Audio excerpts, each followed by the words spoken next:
Few wars began with such hope and ended with such disaster as the Vietnam War. What started with good intentions and people who believed they were doing the right thing eventually brought almost 20 years of suffering to Vietnam. This was never just a fight against communism. It was mainly a struggle for independence, a fight for Vietnam's freedom. But American confidence, Cold War fears, and a return to the kind of imperialism the U.S. once opposed turned the conflict into one of the darkest moments in America's short but eventful history. By the end, over 58,000 Americans had died, along with 250,000 South Vietnamese soldiers. More than 1 million North Vietnamese troops and Viet Cong fighters were killed, and over 2 million civilians from both sides, and thousands more in Laos and Cambodia, lost their lives.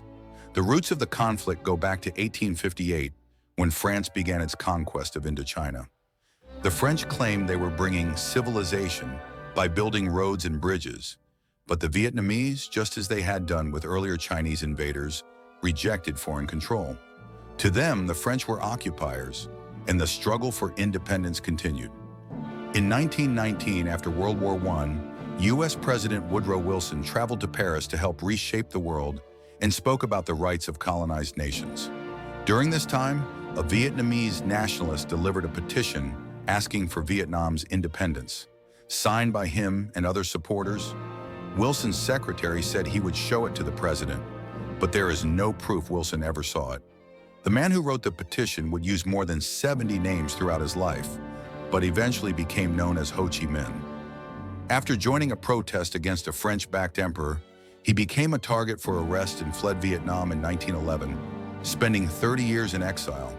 During his travels, he read Lenin's writings about fighting colonialism and became a communist, driven by his goal of a free Vietnam. By 1940, World War II had begun. Germany had taken over much of Western Europe, including France, and Japan occupied Vietnam. To fight the Japanese, Ho Chi Minh returned home and created a resistance group called the Viet Minh, the Vietnam Independence League. The group grew quickly, using guerrilla tactics like hit-and-run attacks, methods that would later be used against the Americans as well.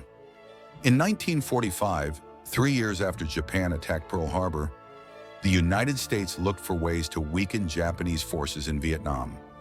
Ho Chi Minh reached out for help, and the OSS, the organization that later became the CIA, supplied weapons and training to the Viet Minh.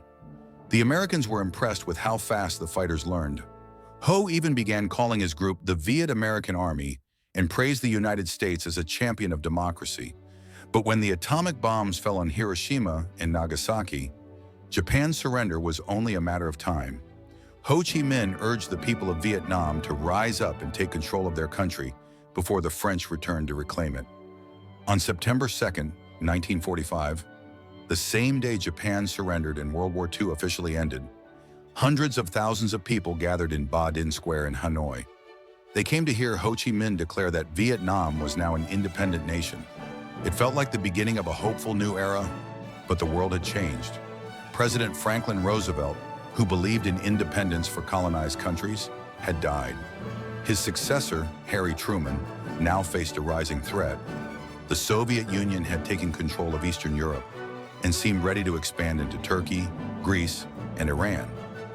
This marked the start of the Cold War. France warned the United States that if its colonies gained independence with American support, France might be forced to rely on the Soviet Union for help.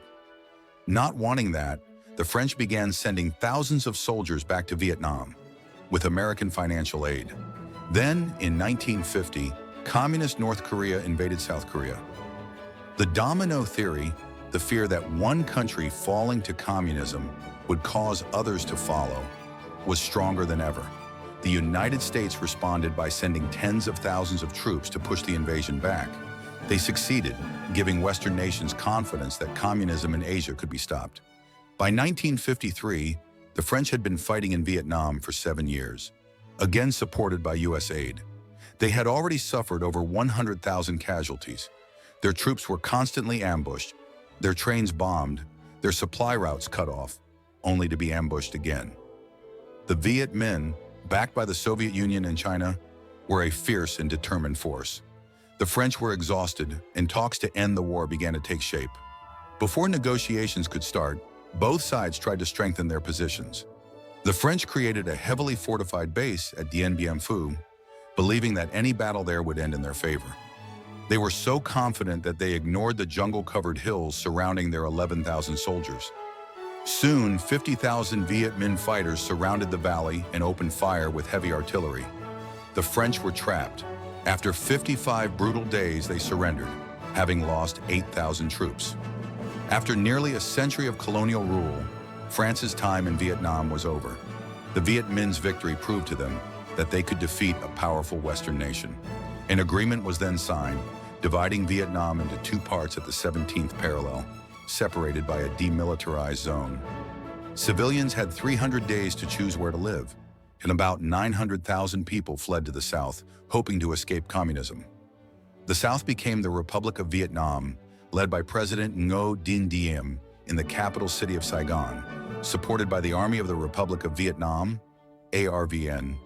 The North, ruled from Hanoi, came under Ho Chi Minh in the Communist Party, which carried out land reforms similar to those in Mao's China, leading to thousands being killed or imprisoned. Meanwhile, communist forces in the South prepared to break the fragile peace. They traveled down a supply network that would later be known as the Ho Chi Minh Trail, determined to fight for a united Vietnam. These fighters were part of an organization called the National Liberation Front, NLF, with its armed wing known as the People's Liberation Army Forces. But the United States and its allies gave them another name.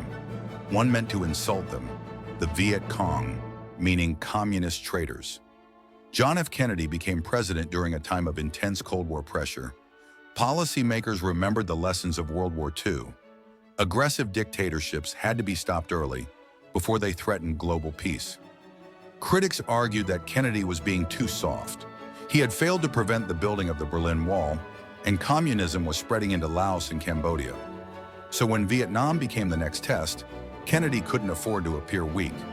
His advisors urged him to send American ground troops to Vietnam to help the South defeat the Viet Cong. Vietnam cannot fall to communism, they warned, but Kennedy refused to commit regular troops. Instead, he sent in the elite Green Berets and military advisors to train and support South Vietnam's army. He also increased military aid, sent helicopters and armored vehicles, and approved the use of napalm, defoliants, and Agent Orange to strip the Viet Cong of food and shelter by destroying forests and crops. The growing American presence in South Vietnam alarmed Ho Chi Minh, who believed an invasion of the North was only a matter of time. China then promised to supply his forces with weapons, and North Vietnam introduced conscription, requiring all able-bodied men to serve. Meanwhile, South Vietnam faced its own crisis. Corruption and discrimination against Buddhists by Catholic officials in the government grew worse. In protest of President Ngo Dinh Diem's harsh rule, a 73-year-old Buddhist monk set himself on fire while a silent crowd watched.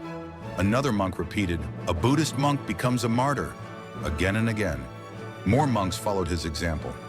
Instead of easing restrictions, Diem responded with martial law and mass arrests.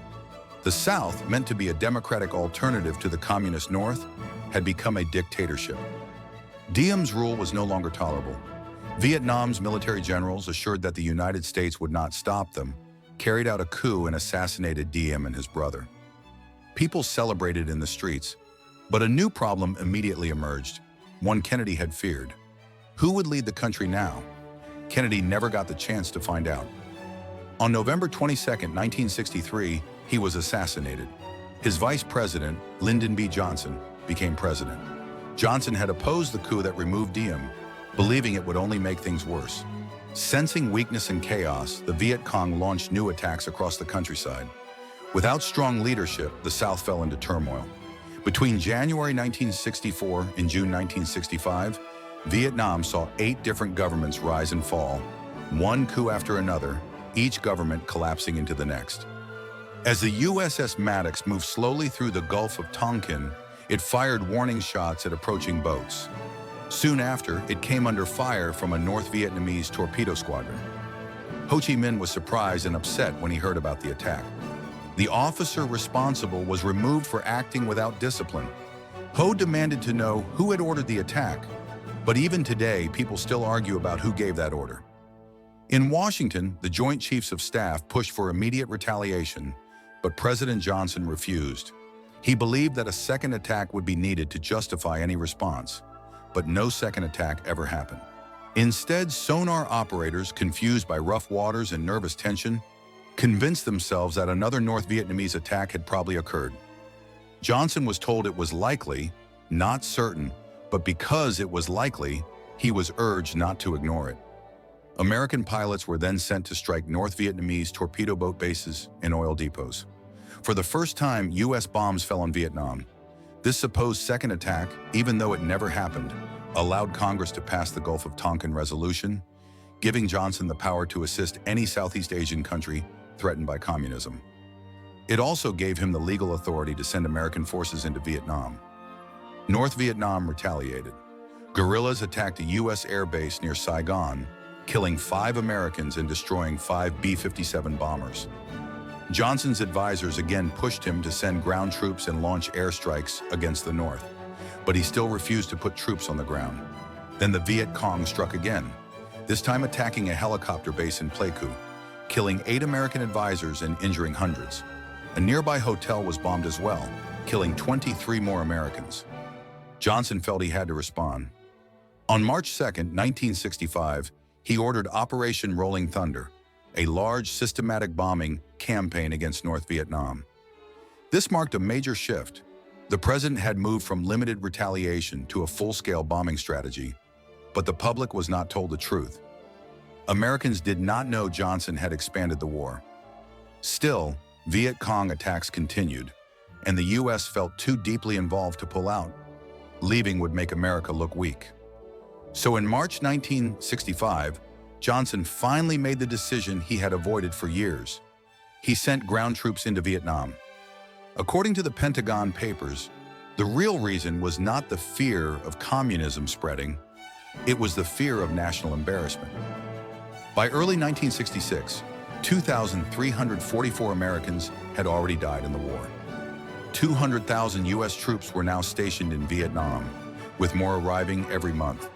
The Viet Cong controlled about 3/4 of South Vietnam's countryside and were easily moving supplies through Laos and Cambodia along the Ho Chi Minh Trail, a vast network of jungle paths stretching nearly 12,000 miles. American leaders believed that if the trail were destroyed, the Viet Cong would collapse, so they bombed it relentlessly.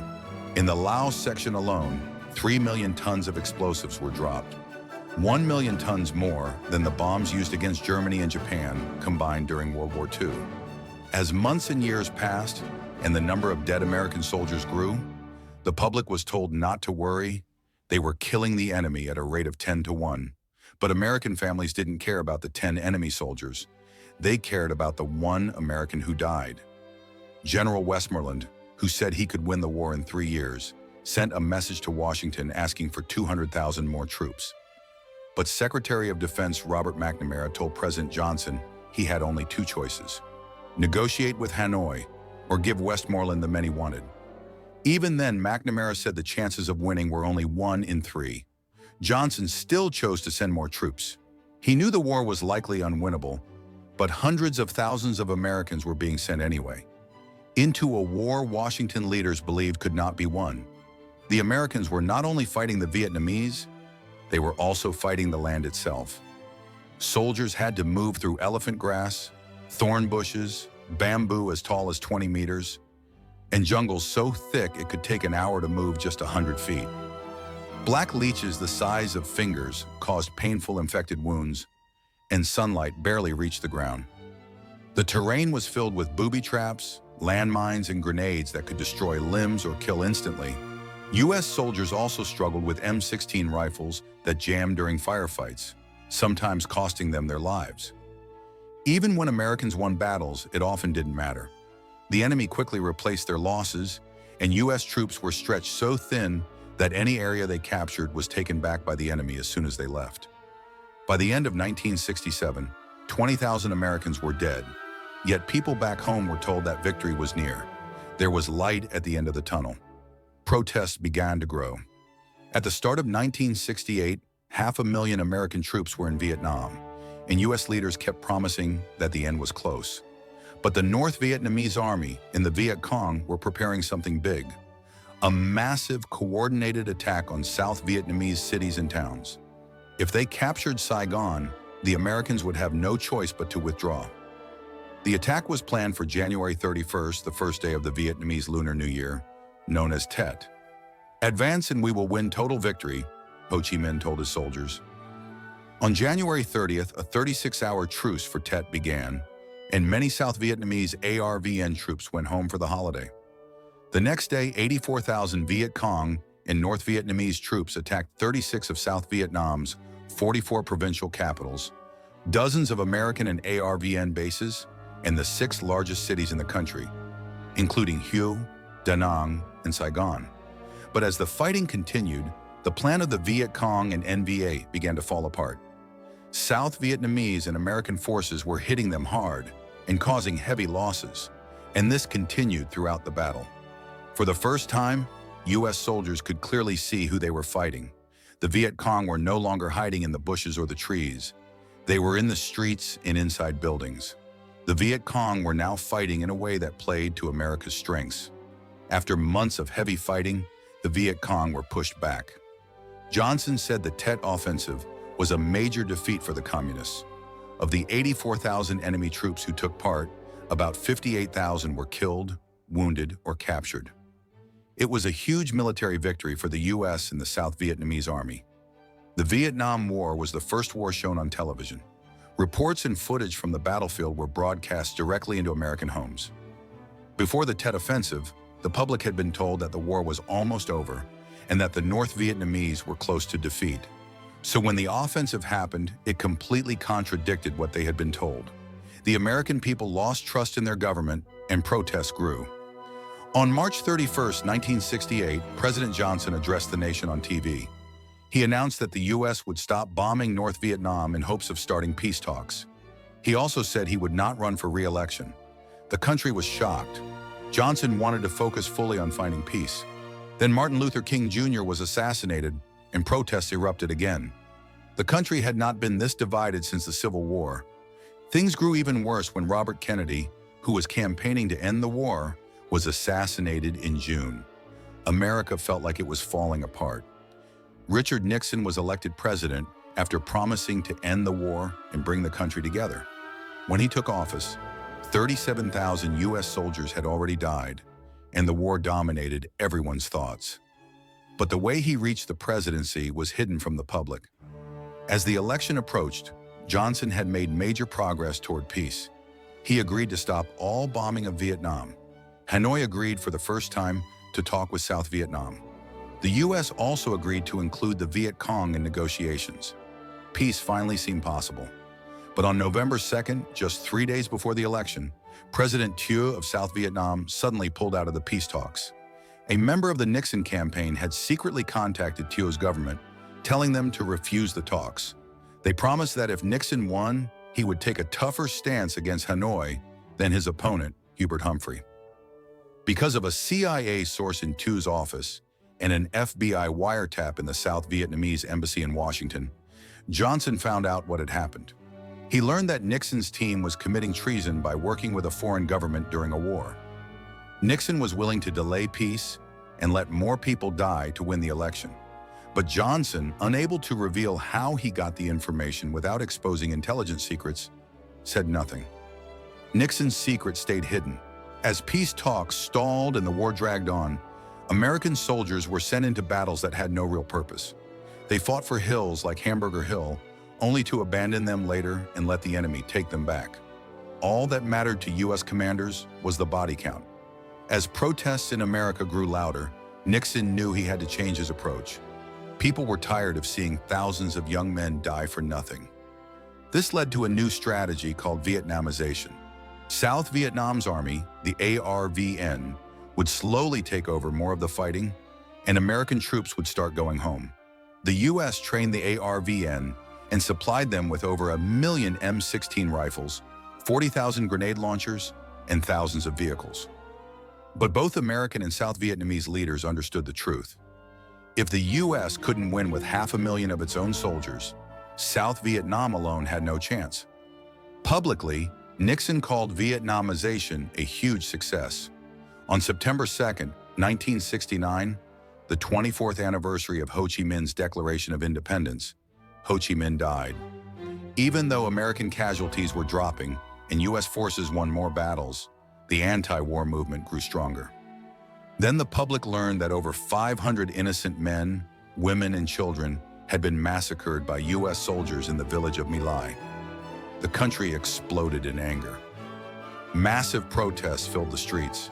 At Kent State University, 4 students were shot and killed, and 2 more were killed at Jackson State. With peace talks still going nowhere, Nixon launched a heavy bombing campaign around Hanoi, known as the Christmas bombing. About 1,600 civilians were killed.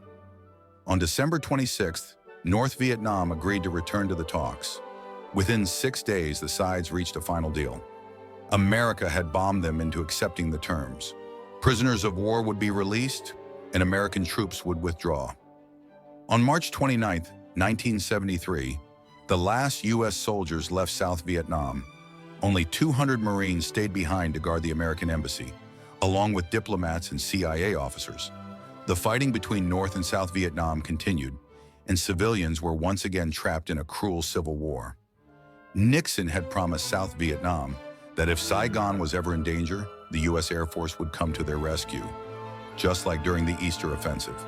But after Nixon resigned in August 1974 because of the Watergate scandal, Congress refused to help. They cut South Vietnam's funding and support in half. Nearly 20,000 ARVN soldiers were leaving the army every month. America had given them guns but not enough bullets, planes but no pilots or training, trucks but no spare parts. South Vietnam was collapsing. The North advanced steadily, defeating ARVN forces again and again. After 30 years of war, the fall of Saigon was now certain. Everything the Americans had spent years fighting to stop was now unfolding. Soldiers and civilians rushed southward to escape the advancing North Vietnamese army, and President Thieu stepped down. On April 29th, the assault on Saigon began. Evacuations were ordered at once. Helicopters lifted groups of people from rooftops to ships and carriers offshore, then returned again and again for more.